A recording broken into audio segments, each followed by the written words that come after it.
Hello. So I'm going to be talking about how AI works and how the brain works.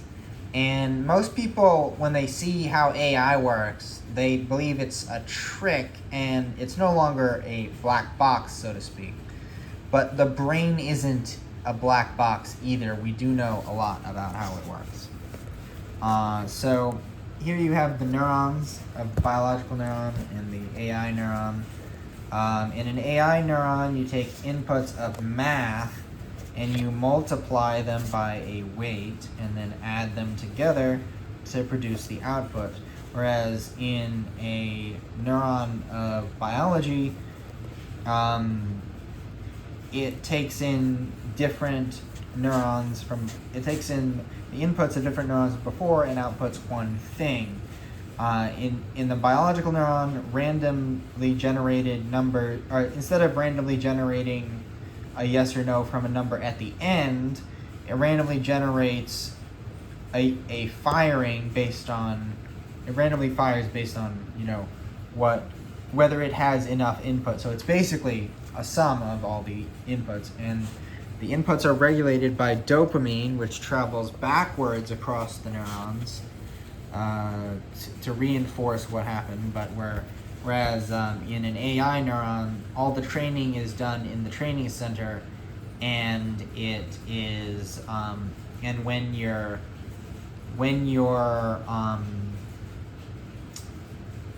running the AI, the weights are fixed. Then you've got neurons in AI versus neurons in biology interacting into a transformer. In a transformer in AI, every neuron is associated to the neuron on the previous level, and the connection has a weight. This is the same as saying matrix multiplication, because when you multiply two matrices, you're adding the multiplication, or actually you're adding the product of the of all of the terms horizontally by all the terms vertically, and then you get these terms on the end. So it's basically the same thing as this. These are the weights, these are the weights.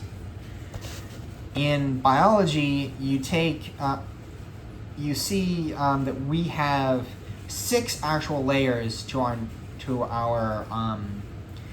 our brains, and this would be found in every part of our cortex. There are 6 layers, and each layer is connected much the same as these neurons here. This means that when you take you're essentially the same machinery as the AI on this level. But on this level, it goes a little differently, because the input to AI is letters, strings of text, and one AI transformer, which is like this whole thing here, translates strings of text into vectors, which are 770 numbers long. And that means that because each row is multiplying by a column on the previous matrix, the matrix is also 770 numbers deep, and and the total is trillions, just like the total of our brain's connections are trillions. But it outputs another vector, which is the next vector, and which is a series of numbers, just like a series of 770 numbers, and then it does what's called the dot product to find out which token has the same vector, which piece of text has the same vector as this output vector. So it says it tries to see how similar each number is to the number of each vector that it could output, and then outputs a vector. The vector goes into the text at the chat window, and it's added to the it's put together with the primer, the text that the AI company put in, and the input, the text that you put in. Now, that takes input from you, but you work a little bit differently because your output is not text and your input is not text. Your output is motor. All of your outputs are motor. And your input is sight, hearing, smell and taste, touch, and yeah, those are the five senses. But there are also heat. There's also heat and several things involved in touch. You know, the reception of the perception of where your body is in space, the perception of where you are vertically from the inner ears. All that stuff goes into this. Mainly, your sight goes into your... Ooh, my glasses just fell. Mainly, your touch and your sight go into your occipital lobe, and you get the idea of space. From space, you get the idea of what objects exist in space and what they can do. And then from that, you get the idea of like a long-term plan of what you're going to do with those things. And your long-term plans connect into your amygdala, which figures out which one is most pleasing to you.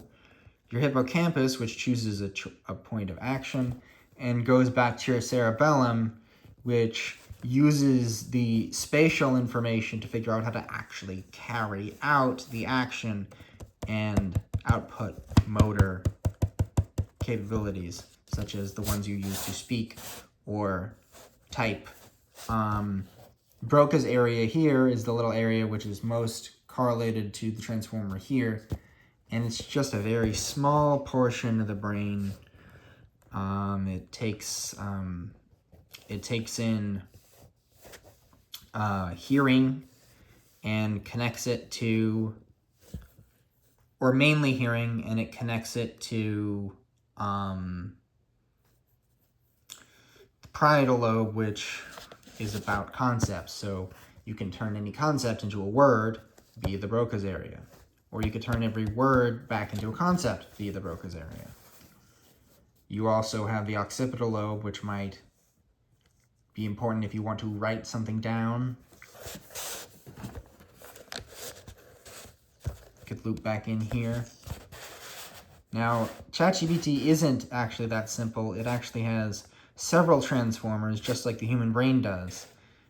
There is GPT, which handles text to text, DALL-E, which handles image to image and text to image and image to text.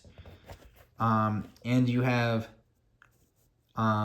text to speech, which I don't think they really advertise that, but they must have one to allow you to speak to the AI. And none of this really exists I think it's just this one if you're actually on the free version. You know, that's kind of where I sit. You know, I've got the $20 version. So this is how basically AI is not a black box, but you are not either.